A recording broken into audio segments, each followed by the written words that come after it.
Peringamala labour contract സഹകരണ സംഘത്തിൽ നടന്ന തട്ടിപ്പ് കേസിൽ ബി.ജെ.പി. നേതാക്കൾക്കെതിരെ കർശന നടപടി ആരംഭിച്ചു. സംഘത്തിന്റെ വൈസ് പ്രസിഡന്റും ബി.ജെ.പിയുടെ സംസ്ഥാന ജനറൽ സെക്രട്ടറിയുമായ എസ്. സുരേഷ് 43 ലക്ഷവും അതിന്റെ പലിശയും സഹകരണ വകുപ്പിന് തിരിച്ചടയ്ക്കണമെന്ന് ഉത്തരവ് പുറപ്പെടുവിച്ചിട്ടുണ്ട്.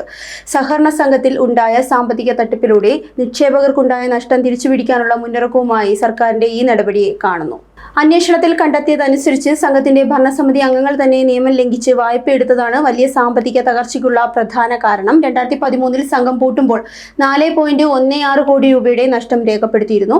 ഈ നഷ്ടത്തിന് ഉത്തരവാദികളായ മുൻ പ്രസിഡന്റും RSS നേതാവുമായ ജി. പത്മകുമാർ 46 ലക്ഷം രൂപയും ഭരണസമിതിയിലെ 16 അംഗങ്ങളിൽ 7 പേർ 46 ലക്ഷം വീതവും ബാക്കി 9 പേർ 19 ലക്ഷം വീതവും അടയ്ക്കണമെന്ന് നോട്ടീസിൽ പറയുന്നു. 2013 മുതൽ 18% പലിശ ചേർത്ത് 1 മാസത്തിനകം തുക അടയ്ക്കണമെന്ന വ്യവസ്ഥയും മുന്നോട്ട് വച്ചിട്ടുണ്ട്.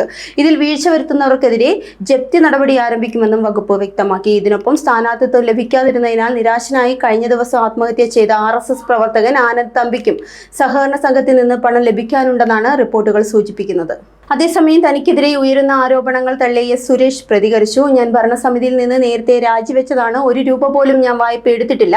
സഹകരണ വകുപ്പിന്റെ ഉത്തരവിൽ തനിക്ക് യാതൊരു ബന്ധവുമില്ലെന്നായിരുന്നു അദ്ദേഹത്തിന്റെ വിശദീകരണം. പെരിങ്ങമല സഹകരണ സംഘം തട്ടിപ്പ് കേസ് പുറത്തുവരികയും ബി.ജെ.പി. നേതാക്കൾക്കായി കോടിക്കണക്കിന് രൂപയുള്ള പിഴ ഉത്തരവിടുകയും ചെയ്ത സാഹചര്യത്തിൽ കോൺഗ്രസ് വക്താവ് സന്ദീപ് വാര്യർ കടുത്ത പരിഹാസവുമായി രംഗത്തെത്തി. അദ്ദേഹം സോഷ്യൽ മീഡിയയിൽ കുറിച്ചത് ആരും ടെൻഷൻ അടിക്കേണ്ട, കോർപ്പറേഷൻ ഇലക്ഷൻ കഴിഞ്ഞാൽ നേതാക്കൾ പുല്ലുപോലെ തുക അടയ്ക്കും എന്നാണ്. സന്ദീപിന്റെ ഈ പരാമർശം രാഷ്ട്രീയ രംഗത്ത് പുതിയ ചർച്ചയ്ക്കും വിവാദങ്ങൾക്കും കാരണമായി മാറിയിരിക്കുകയാണ്. Zag news, Thiruvananthapuram. നേരിന്റെ വാർത്തകൾ നിങ്ങളുടെ വിരൽത്തുമ്പിലെത്താനായി സാഗ് ന്യൂസ് ചാനൽ സബ്സ്ക്രൈബ് ചെയ്തും ഷെയർ ചെയ്തും ഒരു ശരിയായ മാധ്യമ നിലപാടിനൊപ്പം നിൽക്കാൻ ഞങ്ങൾ നിങ്ങളെ ക്ഷണിക്കുന്നു.